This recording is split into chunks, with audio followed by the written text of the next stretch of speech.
आज हामीसँग एउटा जियोमेट्रीको क्वेसन छ। यसमा चाहिँ के छ भने यो ABCD इज अ स्क्वायर, यो एउटा वर्ग स्क्वायर हो।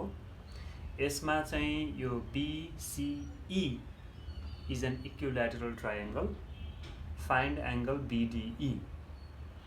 BDE एंगल, यो angle we have to find out, यो पत्ता लगाउनु पर्ने छ। र यसमा BEC इक्विल्याटरल ट्रायंगल भएको भएर यसको 3 साइड्स इक्वल छ।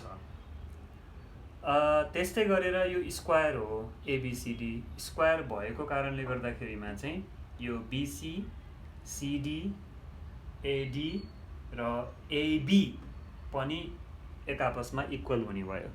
4 साइड्स अफ अ स्क्वायर। अब यति भइसकेपछि यो सल्भ हामीले कसरी गर्ने भन्दाखेरिमा चाहिँ यो CED पनि आइसोसेलिस ट्रायंगल हुन्छ, किनभने यो EC र BC यो दुईटा बराबर छ। त्यस्तै गरेर BC र CD पनि बराबर छ भनेपछि यो EC र CD पनि एक आपसमा बराबर हुन्छ। त्यस हिसाबले यो आइसोसेलिस ट्रायंगल हुन्छ। आइसोसेलिस ट्रायंगल भयो भने यो बेस एंगल्स इक्वल गर्नु पाउँछ हैन। त्यसले हामीलाई यो एंगल र यो पुरै एंगल इक्वल हुँदाखेरिमा त्यसले हामीलाई हेल्प गर्न सक्छ यो पत्ता लगाउनलाई। अब यो स्क्वायर भएको कारणले गर्दाखेरिमा चाहिँ के हुन्छ भने यो 45 डिग्रीज हुन्छ। इच एंगल 90 डिग्रीज हुँदाखेरिमा डायगोनलले 45 बनाउँछ। यो चाहिँ स्क्वायर को एउटा प्रोपर्टी हो। अब यो 45 बनाउँछ अनि त्यसपछि यो जुन यो BCE इक्विल्याटरल ट्रायंगल भनेको छ, इक्विल्याटरल ट्रायंगल भएको कारणले गर्दा यो 60 डिग्री हुन्छ। अब टोटल 60 डिग्री हुने भएपछि 45 यो भएपछि यो के हुन्छ भन्दा 15 डिग्रीज हुन्छ। अब यति कुरालाई हामीले 1 by 1 नोट गर्दै गइसकेपछि चाहिँ यो सल्भ गर्नुलाई सजिलो हुन्छ। त्यसकारणले गर्दाखेरिमा चाहिँ सबैभन्दा पहिला के गरौँ भने म A लेख्छु। AI मा के गरौँ भने एंगल BDC इक्वल्स 45 डिग्रीज गरौँ। यसको रिजन हो property of a square, property of A square है। त्यसपछि यसलाई म BI गर्छु। CE equals BC। किनभने यो चाहिँ इक्विल्याटरल ट्रायंगल BCE को साइडहरु हो जुन एक आपसमा बराबर हुन्छ। तीनवटै साइडहरु बराबर हुन्छ। यो BC र EC बराबर देखाउनुको कारण चाहिँ के हो भने हामीले यो CE र CD लाई पनि बराबर देखाउनु पर्छ। BC इक्वल CD भनेको चाहिँ sides of a square, square को सबै साइड्सहरु बराबर हुन्छ। All 4 sides of a square are equal. So यो BC र CD इक्वल हामीले गिभन नै इन्फर्मेसन हो यो, त्यो भयो। त्यो भन्दा अगाडि हामीले के गर्यौं, यो CE अथवा EC, CE र BC पनि इक्वल छ भनौं। यसको मतलब यो EC र CD अब बराबर हुने भयो। सो ट्रिपल I मा हामी के गर्छौं भने CE इक्वल्स के हुने भयो, CD हुने भयो है। अब यो BC र CE एक आपसमा इक्वल छ, BC र CD एक आपसमा इक्वल छ भनेपछि CE र CD पनि इक्वल हुने भयो। यहाँ मात्र हेर्दाखेरिमा पनि त्यो कुरा देखिन्छ।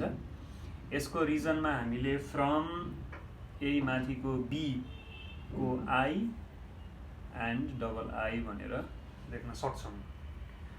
अब यो पछि के छ भन्दाखेरिमा चाहिँ यो जुन CDE छ, CDE अब यो पनि के भयो भने आइसोसेलिस ट्रायङ्गल भयो।